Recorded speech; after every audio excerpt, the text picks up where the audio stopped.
Hi,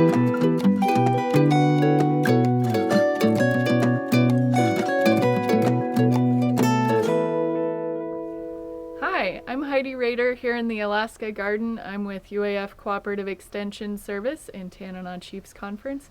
Today I'm at Terry Reichardt's garden and root cellar in the back of her house today. Terry Reichardt is an amazing gardener here in Fairbanks, Alaska.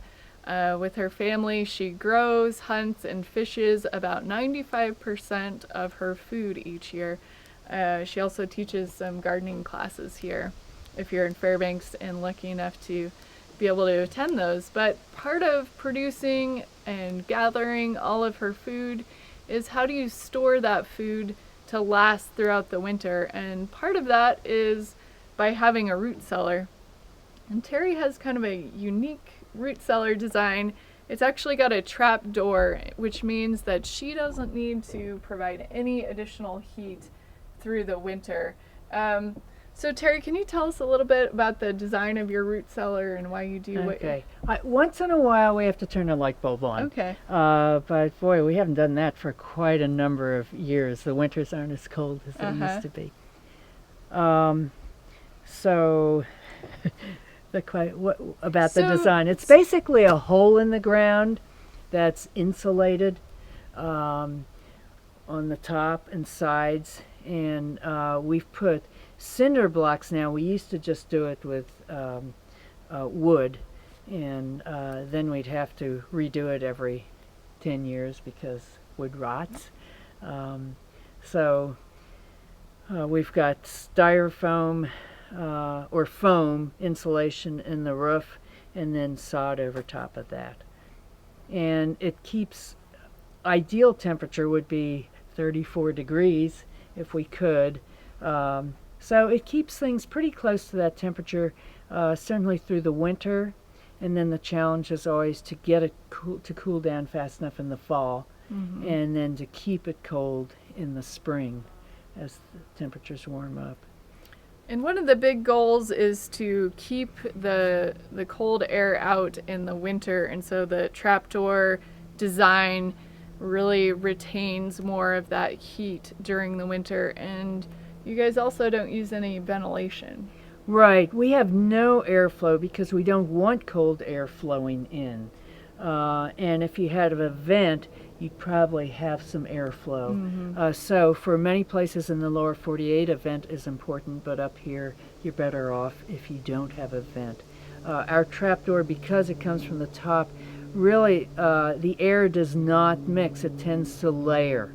And it's very difficult to get outside air down in. So in the fall, when we're trying to get some cooler air in, we'll run a little pipe down there with a fan, just a little like computer fan, and run that cool air at night down, and we'll put it on a timer. Be sure to run it over a pan of water because humidity has to remain high, and you don't want to dry the environment out. And it's here on the north side of your house, so you can see it's a little bit shady. It's also underneath an eave, and so that makes it a little bit easier to get into and out of in the winter, because of course it would be a little bit challenging if you had a bunch of snow in your trapdoor hole. So so this is the entrance here. I'm going to open it up. Terry's pretty strong. The door is a little bit heavier than it looked when she was pulling it up. I bet people could come up with lighter varieties, but it's well insulated. Again, you want to keep the cold air down there in the summer and the little bit warmer air in the winter.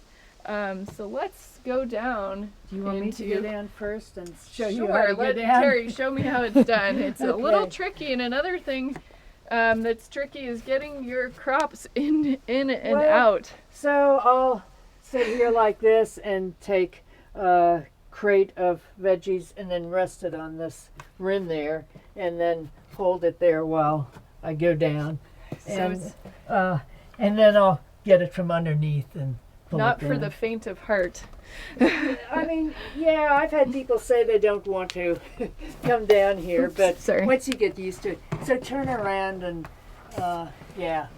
hold there you go. Wow, this would be tricky to bring vegetables up and down this ladder. Well, That's it's impressive. easiest. I can do it, but it's easiest if you have another person who will hand them down and you just get under them A and little bit of bring them down. Two-person Two-person job. operation. Yeah. Oh, and here's that pipe that I would just put a fan in and blow cold air down in the fall right. to cool Okay. things down faster. But then I have to put another section on here that comes at an angle and goes over the water pan Right. so that the air coming in is moist. So you've got a dirt floor here Mhm. and just cinder blocks. Mm-hmm. Do you have any insulation behind the walls No. or just dirt? No, just And then cinder blocks. The roof is insulated as well. Yes. And all your shelving is plastic. You've got Yeah. plastic milk crates. Are those just easier we to wash? used to have wood shelving that we just built, and it was much more prone to holding mold and that kind of stuff. And the plastic is so easy to just wash off. Yeah. So do you this is the end sterilize of it? July. No, Just but wash it. the end of July, we've got a lot of rotten stuff down here still. So, But later in the fall, this root cellar will just be brimming with all your produce from your Yeah. garden and stuffed full. So how big is your root cellar, and what size would you recommend for if you're going to try to produce? I'm really terrible with measurements. So 5 you think by this 10 is 10 maybe? by 5? Yeah, 5 by about- 10, yeah. And that's large enough for our family of 5. But if I had my druthers, I'd like it about twice as big because it's very crowded.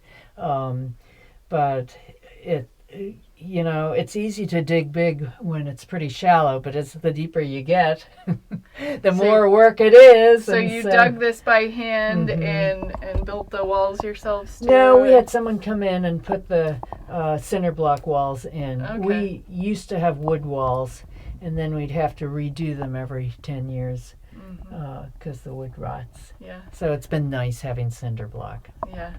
So there's a lot of different designs for root cellars. We've got a great publication at Cooperative Extension Service on various designs. If you really want to have a low input root cellar like this one, where you may or may not even have to add a light bulb or any ventilation system, this is a great design. Other people like more of a walk-in design style, but you're going to need a little bit more heat for those types of designs. But it's a little easier to get your crops in and out and get them in the winter. So pros and cons. It depends what you want to pay for energy. Yeah. So. And do put a light bulb in because winters are dark. Yeah. In a root cellar, you won't see anything if you Right, don't have right. a light bulb. And then it's actually a source of heat at some points. It can too. be when you So. have that really cold weather.